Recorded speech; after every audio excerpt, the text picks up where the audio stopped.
evening. Welcome to yesterlore. This stream is probably mislabeled with the previous yesterlore's number because they didn't have a chance to change it yet. I hope everyone's having a good time zone.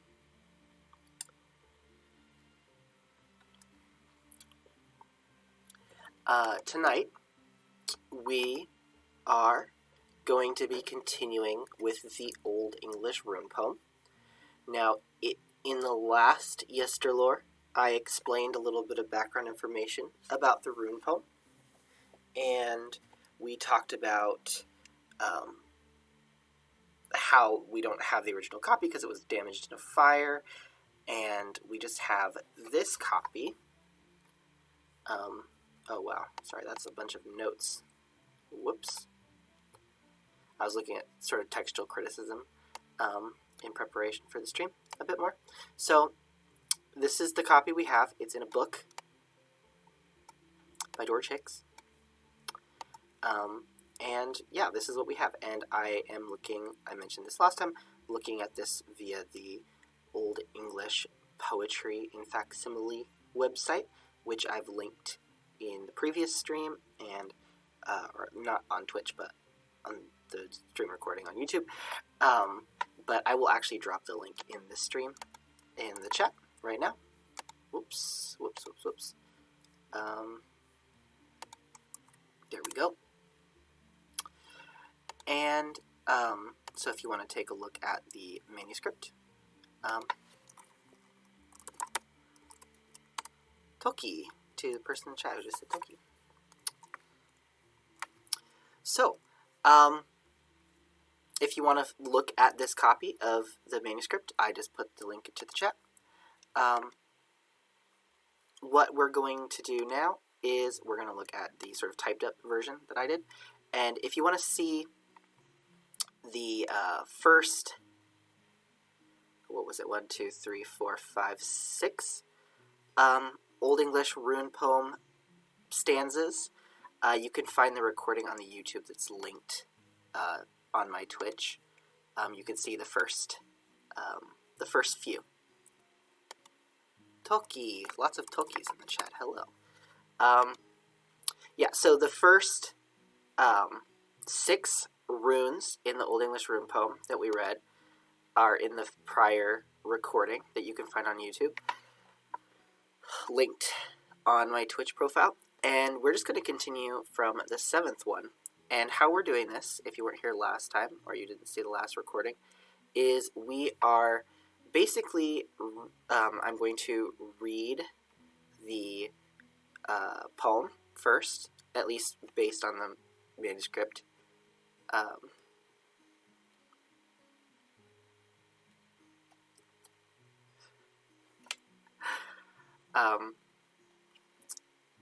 I'm going to read it in Old English and then break down sort of what it says, not translating the name of the rune that Hicks has provided in the sign, because the poems kind of function almost like riddles for the name of the rune. So when they're guessable, I suppose, I'll just read and break down and translate the poem, and then give people in the chat the opportunity to say what they think the rune actually is, what it means.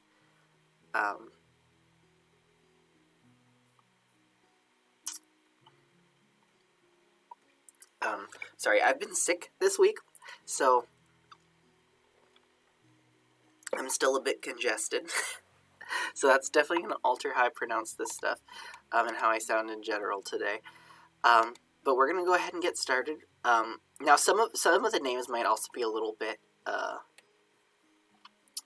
obvious because it's Old English after all, and so some of the words are pretty similar to English, although there are some false cognates here as well, or at least not exactly, like words that don't exactly mean what they meant in Old English as they do now.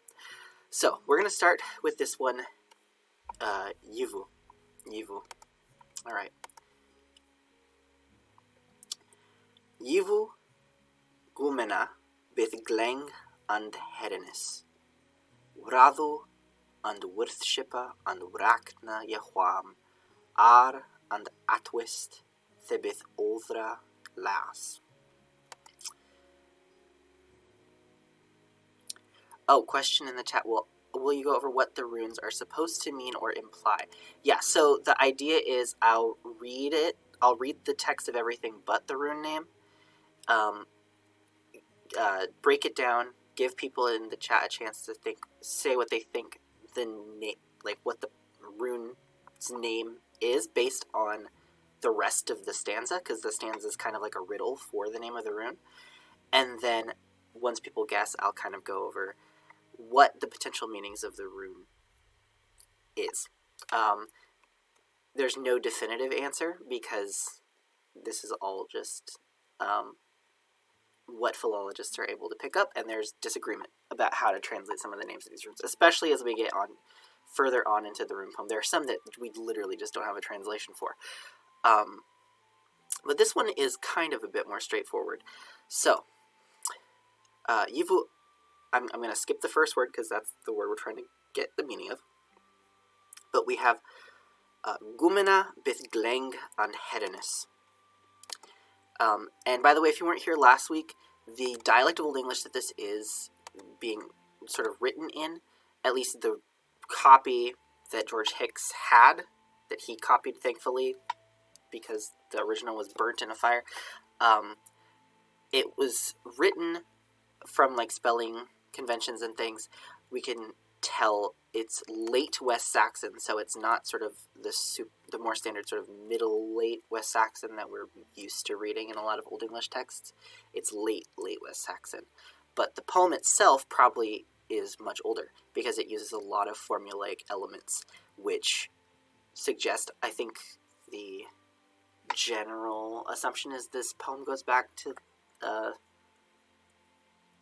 I'm probably getting it wrong. I think it's the 7th century, maybe earlier. I just wrote about this in an article. I'm just forgetting. Anyway, let's get into this one. So, gumena bith gleng an hedonis. So, gumena is the noun guma, which means man, and it's in the genitive plural. So it's that genitive plural meaning that we often see, that we've seen in a lot of the prior stanzas, of sort of among the group that the genitive noun is in. So within or among men. Bith is that verb that just is, but more gnomic, more just sort of always a description of this rune. Among men, it is gleng an hedonis. Gleng is a word for honor, and hedonis comes from herian. Herian is to praise, and this ness is just ness. It just turns it into a noun. Hedonis is praise. So honor and praise. Gyfu, whatever that is honor and praise among men. Radu and wirthshipa. So we just see more positive words here. Radu, I think we had before. It means support. And wirthshipa. Wirthshipa. If we break it down, wirth, in more standard Old English, this is worth. It's worth, and then shippa is sort of a noun ending. Basically, it's worthiness. It's where we get the word worship from. Worthy of being honored, basically. Worthship. So support and worship. So whatever this thing is honor and praise among men. It's support and worthiness. And wrakna yehwam ar and atwist. Thibith othra las. Okay, so we get some more poetic sort of insertion here, where we have wrakna yehwam, which this is another genitive plural. Is the 7 just like an and, pronounced and? Yes. So this is a Tironian note, which is basically an older ampersand, basically, yeah. It was the common way of abbreviating it. Et in Latin which is what an ampersand really is just an ligature. And it's for whatever the language's word for and is. In Irish, this is still used for agus, which is and in Irish. And in Old English, this is read as and, or ond if you're in like the southeast. In Old English, and. But yeah, it's just and. I think this is actually why on keyboards the ampersand is above the number 7. I'm not sure about that. I could be totally wrong, so don't quote me on that, but I think that would be kind of a clever thing. So yeah, wrakna is another genitive plural, and wrak, this is the noun wraka or wreka, depending on the dialect, and it means an outcast. It's actually where, and I think the pronunciation depends on the dialect, whether or not this, I think this should technically be palatalized, but the dialects vary on whether or not they palatalize this, so it could be rachna, or I've definitely seen the word urecha before, written like, no, I don't have this character here. It looks like this, urecha, in the nominative singular. So this could be urachna instead. But it means an outcast. It's where the word wretch comes from. And it's another genitive plural, so among wretches, I guess. But it's each. To each. Yahwam. It's another one of those ye followed by a WH word, which basically makes it distributive. So each among outcasts, and it's dative. So it's honor and praise, support and worthiness, and to each among outcasts. And I think we have to skip the next part because this is just more of our list. This actually describes the outcast. Each among outcasts, thibith ovra las, who are without else, or who are of other things. Ovra, this is another genitive plural, of other things. It's an adjective being used as a noun. And then las just means without. That's where we get the word less from. But this is here an adjective describing the each here. To each outcasts who are without anything else, it is all of these things. Honor, praise, support, worthiness. And then we have ar, which is another word for honor. And atwist. And atwist is substance or sustenance.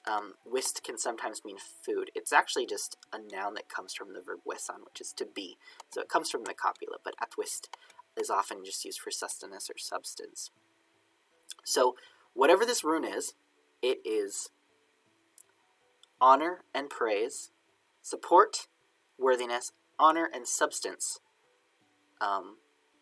to each among outcasts who have nothing else.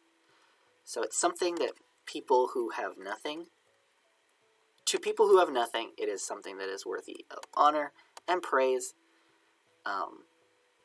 support, worthiness, more honor, honor again, and sustenance. And the word is yivu. So I want to give people in the chat a chance to guess if they have ideas of what this rune could mean.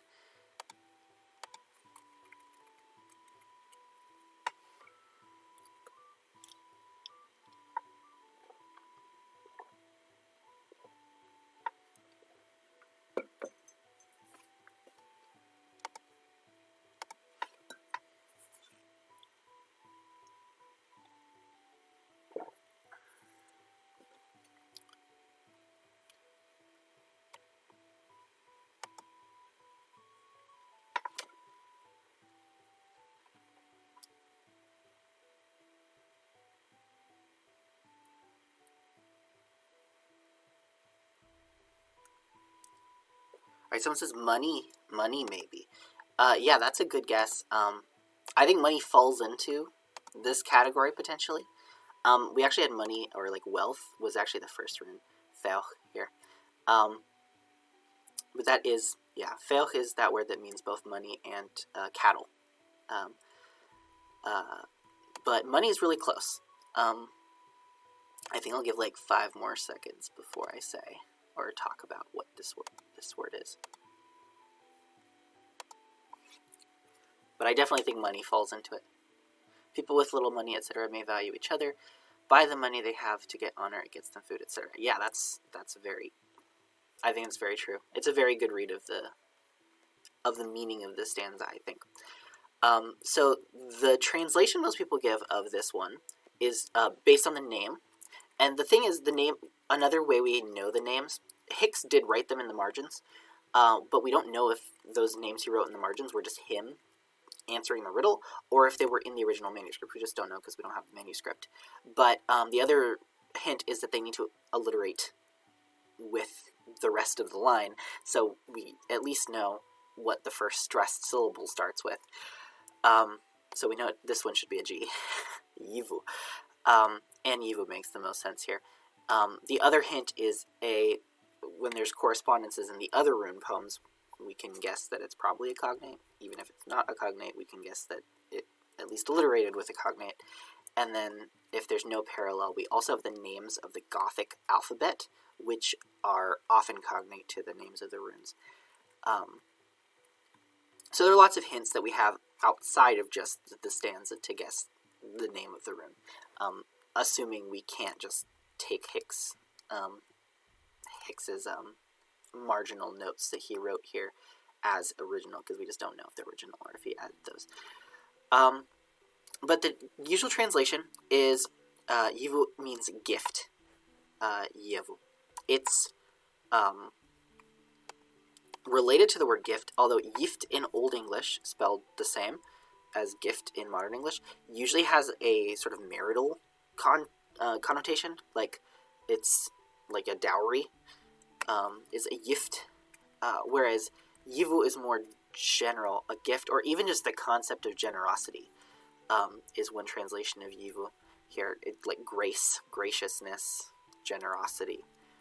So you could say like generosity. I think generosity is probably the most common English translation when I've read translations of the rune poem that I've seen.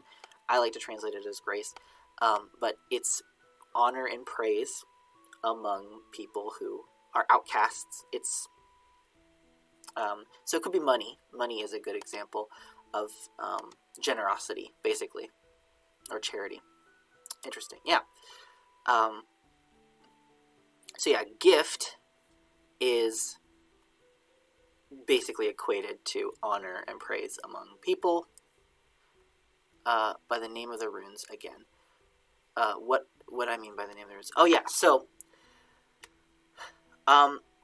each stanza that's written here, I think I'll go over the textual history a little bit first. So the rune poem that we have, the Old English rune poem that we have, there are two other rune poems that we have, two other complete rune poems that we have that we're going to look at when we're done with the Old English rune poem. There's the Norwegian and the Icelandic rune poems, and they are complete in that you have the entire stanza, and you can tell that it's metrically complete. Like, this is a complete poem based on the metrical rules of the verse norms that we have. The Old English rune poem, the only copy we have is this book, by this guy, or copied by this guy, George Hicks, in, oh gosh, I said it in the last stream, I can't remember the date. If you want the date, you can see the last stream, but this is an old book. It's several hundred years old now. We don't have the original manuscript. All we have is this exact page that you're seeing now in this book. And so, if you don't have the name that is provided here, that Hicks wrote in this margin, the stanzas are not complete. They're not metrically complete. You don't actually, like, you can't start a poem with bith, blah, blah, blah, blah. I mean, in theory, you can actually start a sentence with bith in Old English, but it doesn't make sense for all of these stanzas to start with bith. And it just doesn't work metrically. You need another stressed word that alliterates with the line. And in this copy, what it looks like is that Hicks separated out, he like drew the runes on the side, and he put labels above them. But what we don't know is what did the original manuscript look like? In the original manuscript, was it just the straight up word written there, just as a complete stanza that looked nice and was complete? In which case there's no riddle at all. It's a stanza. Cool. Or was it missing? Was it just the rune written there? Which would actually track with a lot of other manuscripts. We have instances where a rune is written instead of the word that the rune stands for. So this happens a lot more often in Old Norse, but one of the runes, in Old English it's called man, and in Old Norse it's called maður.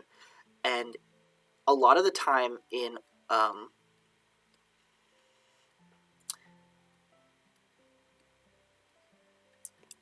sorry, I'm going to read the comment in just a second. A lot of the time in Old Norse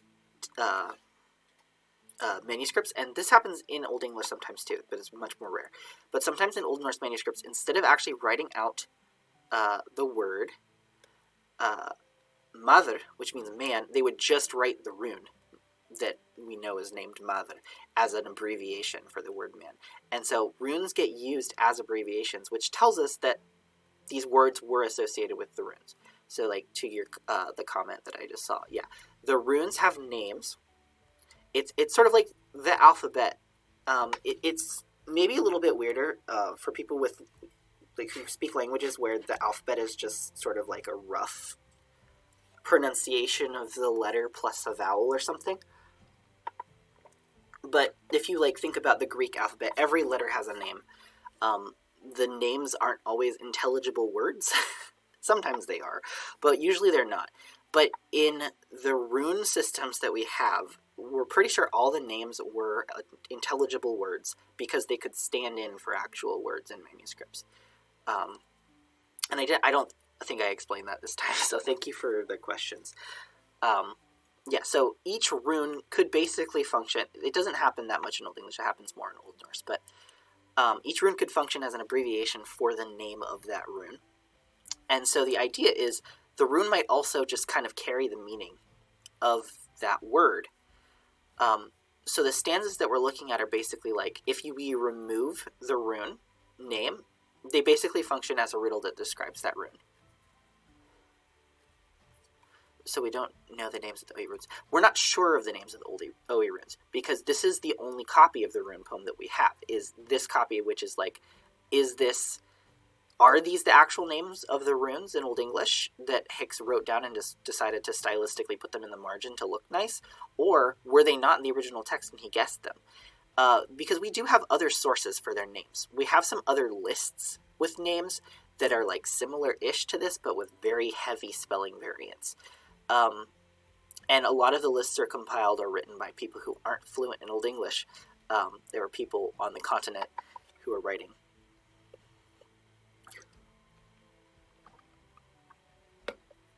Yeah, so runologists are pretty confident that we know the names of most of the runes. But it's more fun when reading the rune poem to pretend like we don't know the names, just as an exercise to do a riddle, basically. Because that's also part of the other part of reading the rune poem, isn't just to read the rune poem, but to get a feeling of what associations does the rune have. Because that's what people... because a lot of people use the runes for things other than just a writing system, which that's the main function that it had, is it was a writing system. We have lots of artifacts that are written entirely in runes. But some people nowadays like to use them for divination and other things like that. And so people will read the rune poems to get, what is this rune associated with? Because there's lots of literature that suggests that there's magical associations with the runes, and people would use the runes on sort of charms and amulets and things like that. And so what is the meaning of an amulet with this rune on it? Well, how can we possibly know? One idea is we could read the rune poem. What associations does the poem suggest that this symbol had, other than just the sound that it makes, which is "w" here? And that's a good segue into the next stanza. So the next stanza is "when," which is not the very standard pronunciation of this word, I will say. We'll come back to that. Or spelling. The word is actually spelled a lot more standardly later in the poem, believe it or not. So, I already have some textual criticism of this, or I guess some textual criticism stuff to say before I even read it, is that like 99.9% of people will say that this F is actually an S, and Hicks just accidentally wrote a stroke there. As you can see, F and S look very similar, and you could very easily mistake them for each other if the line, like the horizontal line in the middle of the F, is not clear enough. Or, you know, it could have just been a smudge and he read it as an F, but it doesn't alliterate if it's an F, and it doesn't make logical sense. So, and this word makes a lot more sense. So I'm just going to amend that before we even get to it. Okay. So let's go ahead and read it. So it's when nebruketh, oh, sorry, I already lost it. All right. When nebruketh thekanwana lit, saras an soria an mid silva haveth, blad an blisse, an ak byrja je nicht. So, when, whatever when is, when nebruketh thekanwana lit. So whatever this thing is,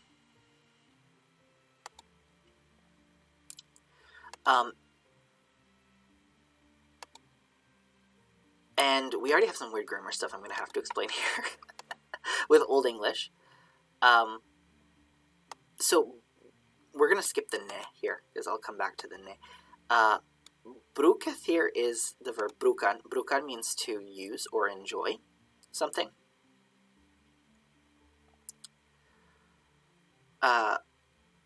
And we have thekan wana lit. And here, wana is another genitive plural of the word whoa. Sorry, the word whoa. Actually, it's wa.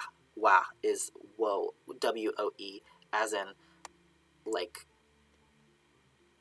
trials, troubles, woes. So this is of woes. Lut, and lut means little, little of woes. Saris and Soria, if this is an S, makes more sense. Saris and Soria, and these are in the genitive singular. One is masculine, or I think Sod is actually neuter. Might be mistaken there. It's either neuter or masculine with this es ending, and this is feminine Soria. Sor. So sod, this is the noun sod. Sod is where we get the word sore from, but it's a noun, a sore. Sorry, whoops. I keep accidentally, I'm not left-clicking, but my computer thinks I'm left-clicking. Sod is where we get the word sore from. It's a hurt, a harm. And sor is where we get the word sorrow from, and it means sadness. So hurt and sadness. And they're genitive singular because brukan, this verb, requires the genitive singular for its objects, its direct objects. So you enjoy or use a thing, that thing is in the genitive. So what happens here is whatever this thing is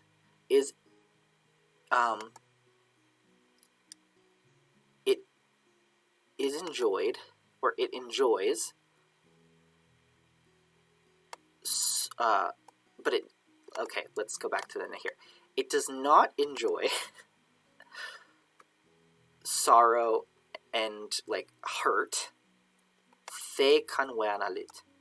Who, or what, or probably who, kan, this is the verb kuna, which probably means to know or know how to, but here is probably just to know. Kanwanalit, who knows little of woes.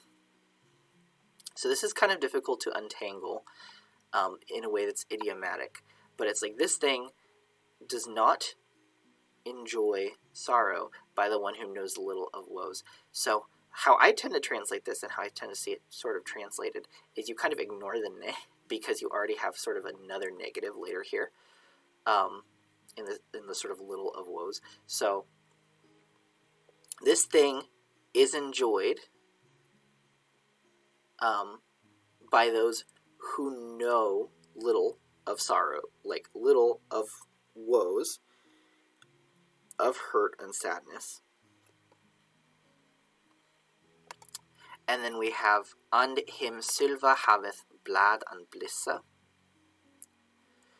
And the him sylva here, this is to himself. Haveth, has, blad, and blissa. Blad is, blad can mean a lot of things. It can mean prosperity, wealth, a whole host of other things. I think later in the poem I would translate it as probably something more like fruit. Blessings, it means a lot of things. Blad and blissa. Blissa is just bliss again. It's just in the accusative. And ak byrja je nicht. And ak is also. Byrja is another genitive plural, and it is the genitive plural of burg, which means really like a dwelling. It can also mean a city. It's related to berg, that sort of suffix that we have on things. So of dwellings, je nicht, which is enough. So an abundance of dwellings, or sufficient dwellings. So this thing,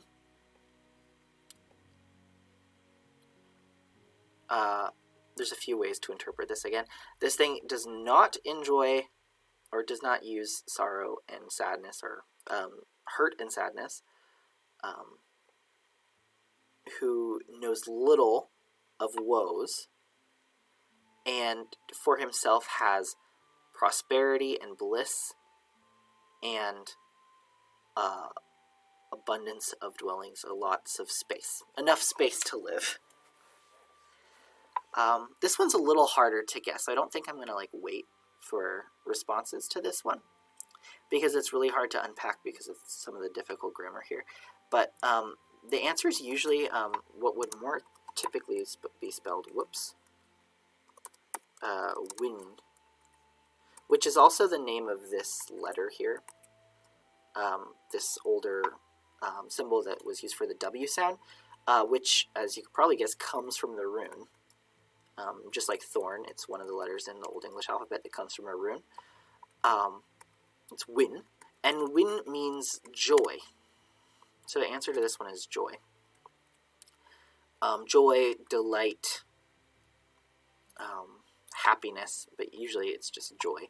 So joy does not enjoy hurt and sadness, who knows little of woes, and has for himself or itself the one, if you want to say it it's not enjoyed by the one who knows little of woes, and for himself has prosperity, bliss, and abundance of space, you can interpret it that way. I've seen people translate it that way. But there isn't really anything to indicate passive here. I think the tricky thing is the negative here. How do you format the rune and text side by side like that in Google Docs? Table? No, actually all I did is I have a tab in between each one. I didn't do anything fancy. I thought about doing a table, and then I realized if I space these out well enough, I could just put a tab. So it's just a tab, and then what I do is I'm trying to replicate where the line breaks are in Hicks's copy here with where I put my line breaks. So I just shift enter for this, and then I tab it again so that it's lined up. So that's how I did it. Thanks for the question. Yeah, but if I wasn't able to do that, yeah, the second line also has a tab. Yeah, that's all. Nothing fancy. But yeah, I actually was going to do a table at first, but then I realized I don't have to. And this is just superscript. Yeah. Just trying to replicate how he wrote the name up there next to the rune. So, the whole reason I typed this out is so I would have control and be able to edit it while we were talking about it. And it's also a little easier to read than his handwriting. It's mostly typed, but he hand wrote some of the special characters because they didn't have that in typewriters back then. So that's win. It's spelled win by Hicks, but it's spelled win like with a Y later on in this manuscript, so I'm going to spell it that way, and that's the standard spelling, etymologically accurate with a double N is this, but this is a later text, so there's a lot of weird spelling in this text. All right, let's go to the next one, and this one I think is guessable. It also is a cognate with its descendant, or I mean, of course it's cognate with its descendant, but it means the same thing as its descendant, which helps. But even without that, I'm going to go ahead and read it. It's Heil behuitust corna, Hvurft hit of halvenes lifte, Walketh hit windes shura, Werdeth hit to watera sithan. Okay, so Heil behuitust corna. Already another genitive plural. Old English loves using the genitive plural so much. So, this thing is huitust corna, and this is mostly cognates with modern English. Huitust is whitest, the most white. Huitust, and then corna. Corn is where the word corn comes from, but remember this is pre-Columbian trade. Corn just means wheat in older English. It's not maize, because the Anglo-Saxons had no idea what maize was. Corn just means wheat. So corn is usually the name for grain, and kernel is like the part of the grain. That's where those words come from and how they're related to each other. So corn just means a grain. So this thing is the whitest of greens. Huitust corna.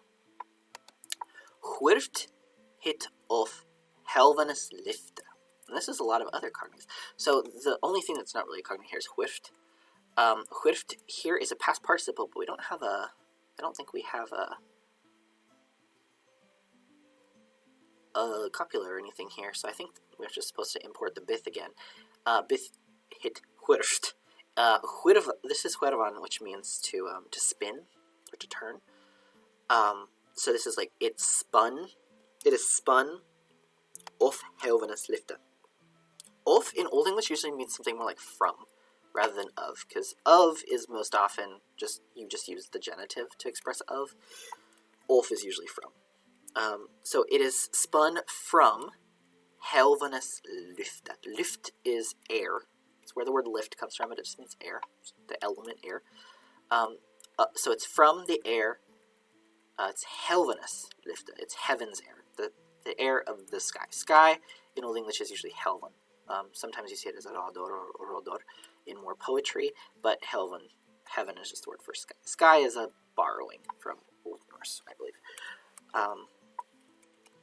So it's the whitest of corn. It's spun from the air of the sky, from heaven's air. Walketh hit windest shura. You can see the line right here, shura. You just read on to the next line. I think Hicks actually put a hyphen at his like separated word sometimes, but that's not a thing that Old English manuscripts do, so I didn't do it here.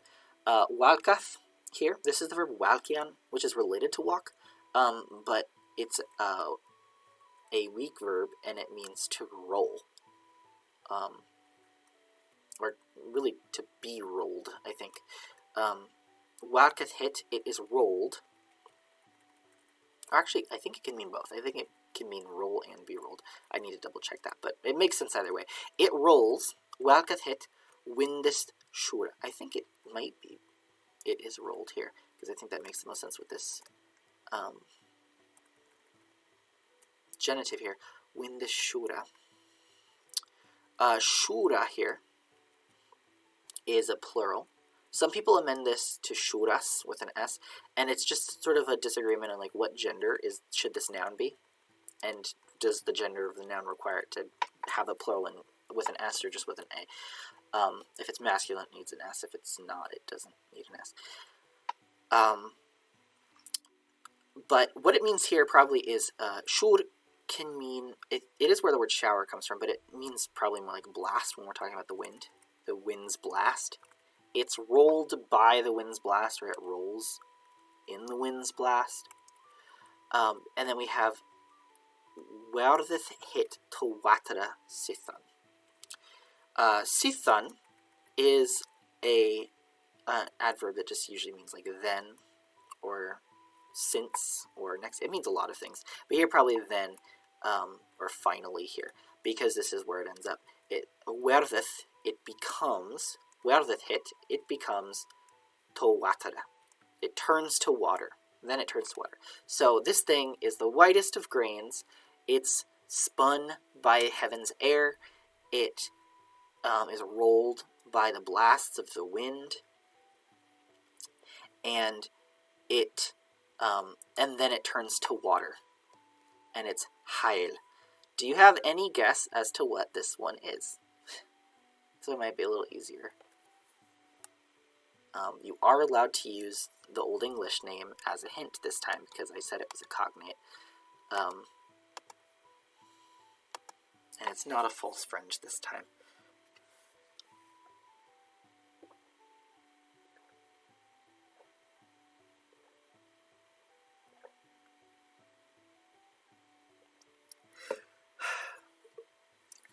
Sorry, I see my captions generator as I do this, and my captions generator transcribed false friend to full sponge. This time it transcribed false friend to salsa friend. Okay, there we go. False friend. It is not a false friend. Do we have any guesses? I'm going to reveal it in about 5 seconds. 4, 3, 2, 1. Okay, so the answer here is hail. Hail is where the word hail comes from. Hail is the whitest of corn. It's the whitest of grain. It's spun by heaven's air. It is rolled by the blasts of the wind, and then it becomes water. That's how they're describing hail here. All right, let's go to the next one. This one is a false friend. I'm just letting you know ahead of time. So, warning for that. The word is, so the name of the rune is need, and it sounds like need, and it's related to need, actually. So that might be a hint, but it doesn't mean need exactly. Need bith naru on breustan, werddith he thach of nida barnum, to helpa and to hala, jehadra, if he hlistas aror. There we go. I think I got the lengths of those things right. Oh no, it's hala, not hala. Those mean different things. Hala, it's a long ash. Obviously, I didn't mark the vowel length here because the manuscript doesn't. Alright, yeah. Need bithnaru on breustan. So blank is naru on breustan. And naru is where we get the word narrow from. But I think it can be interpreted as a noun here, narrowness or a constraint. On breustan.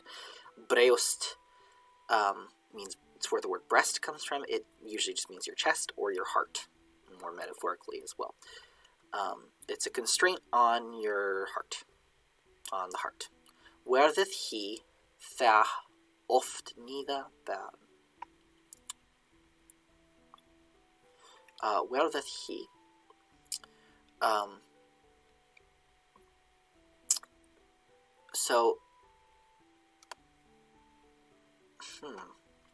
Something weird is happening here with the he that I never noticed before, actually. I've translated this poem a few times, but I never noticed something here. Werddith is singular.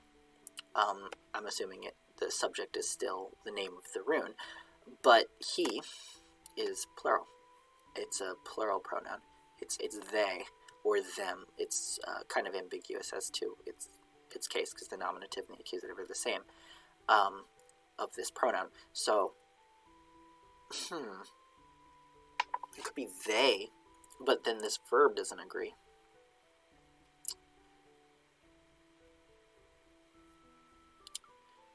Did I make a typo? Does it not actually say he? And I just forgot a T. That would be really funny. No.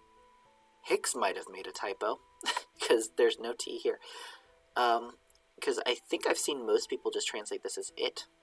It's still the, yeah, maybe people take it with an emendation of a T here. I think that might be it. Maybe? I'm going to proceed as if that this is the word hit. Yeah, I don't think it's a weird variant of hey. I know this word is technically grammatically feminine, but this is later Old English, so people would just still refer to it as it, even though the noun is grammatically feminine. They'll use a neuter pronoun because it's an inanimate object. In older Old English, you might actually see a she here because the noun is feminine, like you see in like Romance languages and stuff. You tend to see that kind of thing. So it becomes thach, and we had this word before, thach, meaning though, or it basically functions as a but or however to the prior clause. So this thing is a constraint upon the heart, though it becomes, or it serves as, oft, nitha barnum to helpa and to hala. So it often becomes nitha barnum to barn. Barn means children or sons or however you want to interpret that. It's like the next generation of children. And nitha is another genitive plural. It's actually another formula, kind of like the one that we've been seeing with the genitive plural of a word for people and then distributive like yehram or yehulch. This is another one that's very similar, but what we see instead is we have the word for like children, and then that is following a genitive plural of a generic word for like people or men or warriors or something like that. Here, nitha is a poetic word that means like of warriors. Sons of warriors, children of men, children of people. So, and this is the dative plural, so it's to the children of men, tohelpa and tohala. So it becomes, or it turns to, or it serves as, these are all different interpretations of werthan to, it becomes help and tohala. Hala is healing. Halu is health. Health is another word for health. Of course, it's where the word health comes from, but halu is another word for health. So to help and to heal. It becomes help and healing for the sons of men often. And we have ye huadra, which is probably, there might well have been a space in the original manuscript because this happens a lot in Old English, but we could probably take this as one word, yehuadra, which means here probably just each or whoever, anyone. If he his hlisteth ador, if they listen, and hlistan usually takes a genitive object, kind of like brukan does, so his here is the object, to it. Hlistan his, like heed, listen to it, ador. And ador, this is the word er, E-R-E, ad, like before, but it's a comparative here, or, so it's like error or before, which often we usually just translate as like soon or like more earlier. I think I translated this when I last translated this poem as like soon enough, something like that. So this thing is a constraint upon the heart, though it often serves for the children of men as a help and healing to any. If they heed it soon enough. Are there any guesses for the meaning of this one?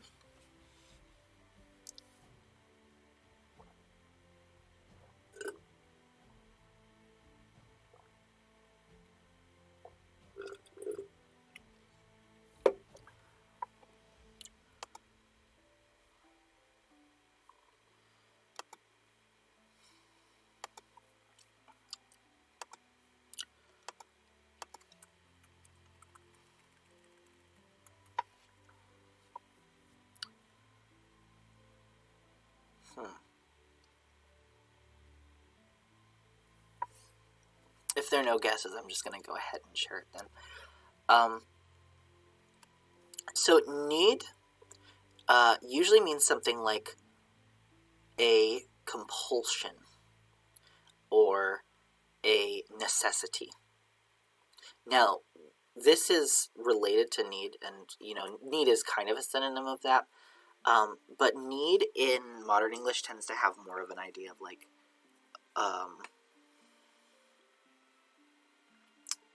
at least the way that we tend to use it, it's like a deficit. Like there's something you don't have. When we use need as a noun, at least, like if someone is in need, they're missing something and they need help. Which this is, for sure, and need can mean that.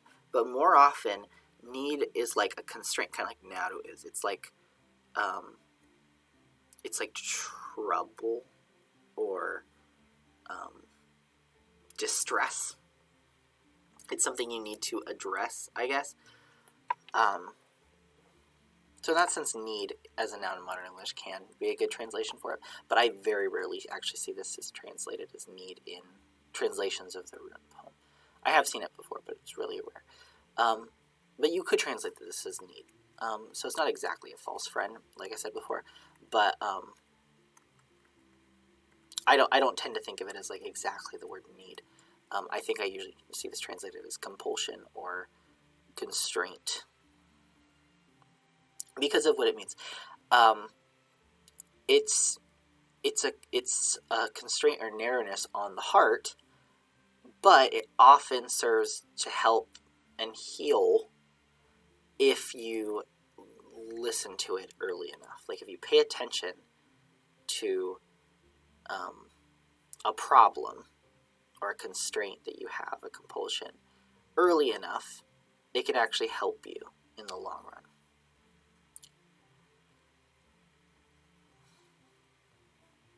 So, and this is how this tends to be interpreted. It's like a need. It's a constraint upon your heart, but it's a help if you pay attention to it. So that is need. Let's do one more before we close out for tonight. So we've got this one, which is another cognate. So this one might not be super hard either. It's is. So is bith over child. Unje metum slidor. Glisnath glas slutur. Jimum je likust. Flor forste je worcht. Fire ansyne. So there's a couple sort of textual criticism things I want to take care of real quick. I should have done this before I read it, actually. So where I put spaces and things here thus far is where Hicks did. But, and it might, again, we don't know because we don't have the manuscript. The manuscript might have also had spaces here or it might have looked like that. But this is not a word. But if we do this, now it makes complete sense and it's metrical. It actually,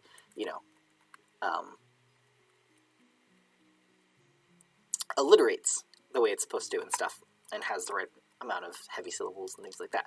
So here, is bith over kald, and most people tend to hyphenate or like combine these as well. Over child, unje metum slidor. So we have alliteration on the vowel here. Is, this word is overly cold. It's too cold. Over child. Child is related to cold. In sort of northern dialects that were influenced by Old Norse kaldur, which is the cognate in Old Norse. It became cold without the ch sound. But we have some cognates in modern English that have the ch sound, like chilly or chill. That those are related to this word. So, isbith, overly cold or too cold. Unje metum slidor. Unje metum here. We had this before. Unje met is like immeasurable. Unje metliche, actually, is what we had before. But here we're using the dative for an adverbial meaning. So it's like unmeasurably or extremely slidor. And slidor It's related to slide. It means slippery. So it's immeasurably slippery. So this thing is overly cold, extremely slippery. Glistnath glasshlutur. And a lot of people also tend to combine this word as well. Glistnath, it glistens. Glasshlutur, with glass clearness. Hlutur is clearness. I think it's related to luster. I'm pretty sure of that. I can double check that, but I'm pretty sure it is. And glass is glass, so glasshlutur, with glass clearness. With the space, we're not really sure what to do grammatically with this floating word glass here. So glass is probably like a comparison of how clear it is. So is overly cold, immeasurably slippery. It glistens with glass clearness. Yimum yelikust. We have a line break here, but yeah, yelikust is the word here. Most like to yim. Yimmum here is the dative plural, so to yims, yimmas. Yim is a gem, so it glistens glass with glass clearness, most like a gem. Flor forsta, and then we have another textual criticism here. This was written Li by Hicks, but this is not a word. Worolit is not a word. What probably happened is this, you can see like the dotless I, which is the normal I in Old English, and the L next to each other. It's really easy to mistake maybe like a difficultly written or maybe damaged H as if it's an L plus a dotless I. If you look at these two next to each other, you can kind of see the similarity. And Yeworucht is a word that we know the meaning of. It makes sense grammatically as well. So that's how people tend to amend this here. So flor forsta Yeworucht fire ansina. So flor is floor, actually. Forsta is frost, and it's, I think, dative here. Might be mistaken. I think that's dative. Yeworucht is actually a past participle of werkjan, or it's an adjective related to the past participle of werkjan, which means to work or to form, and this is like wrought or formed. So floor, forsta, for frost or to frost or as frost, is formed. So either it is formed as a floor for frost, or it is a floor formed by frost. Either way it makes sense, so both interpretations make sense to me, and they don't really alter the meaning of the rune that much, so you can kind of go either way with that. And then we have fire ansina, and that's pretty straightforward. Fire is where we get the word fair from. It means pretty, nice to look at. And ansina is a sight, something that you look at. So basically this does mean nice to look at, fair to look at, a fair sight. So is overly cold, extremely slippery. It glistens with glass clearness and is most like gems, as it's formed as a floor for frost, or it is a floor formed by frost. A fair sight. So it looks nice, it glistens like glass and gems, it's overly cold and extremely slippery. What is this thing? I'm going to give the chat like 30 seconds to guess this. And then we're going to go ahead and go, and I'll give the answer. And this will, I think, be our last one for the night.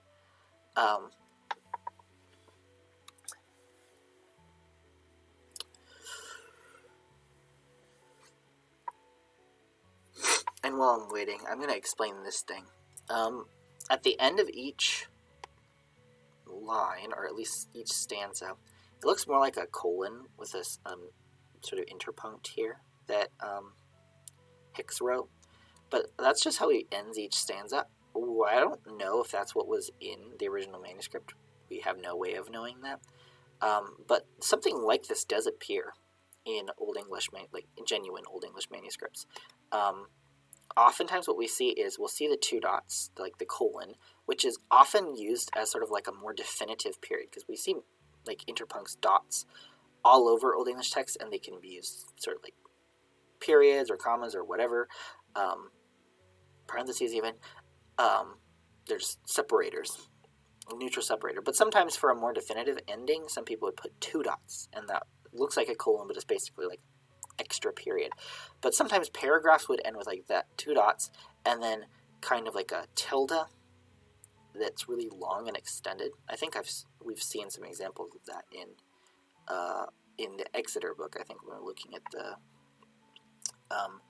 riddles, the Exeter poem riddles, I think we saw some. And that might have been what was in the original. If they were, in fact, separated into stanzas, which I'm not sure that would be the case, actually. I kind of almost suspected that it would have just been one big block of text like we tend to see in Old English manuscripts. But it's possible that they were each put in their own stanzas. We know that some, like the separate riddles were put into their own paragraphs most of the time. So we don't know, but that could be the origin of this. Okay, now it's been enough time. I'm going to say the answer to this one. It's not super difficult if we look at the name of the rune. It's Is. This is where the word ice comes from, and it means ice. Is, ice means ice. So ice is overly cold. It's extremely slippery. It glistens like glass with glass clearness because it's usually clear like glass. It's most like a gem. Yeah, you can kind of think of it as like, I don't know, like a quartz or something, maybe.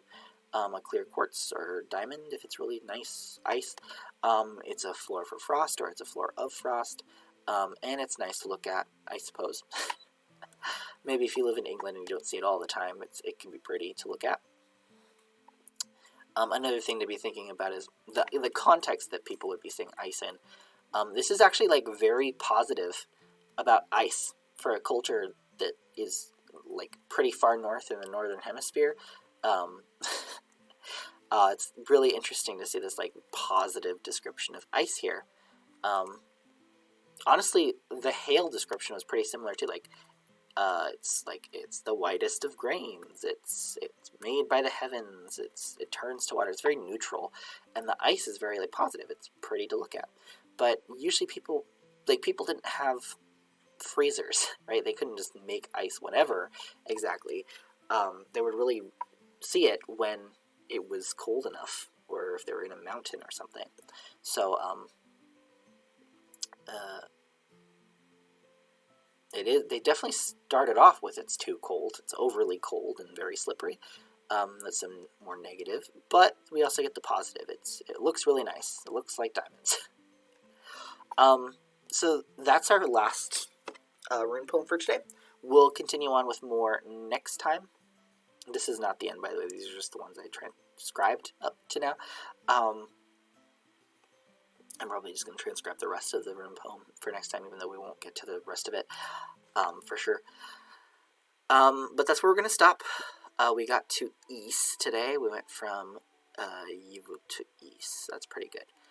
And we'll pick up with Yer next time, next Friday. Should be good to go.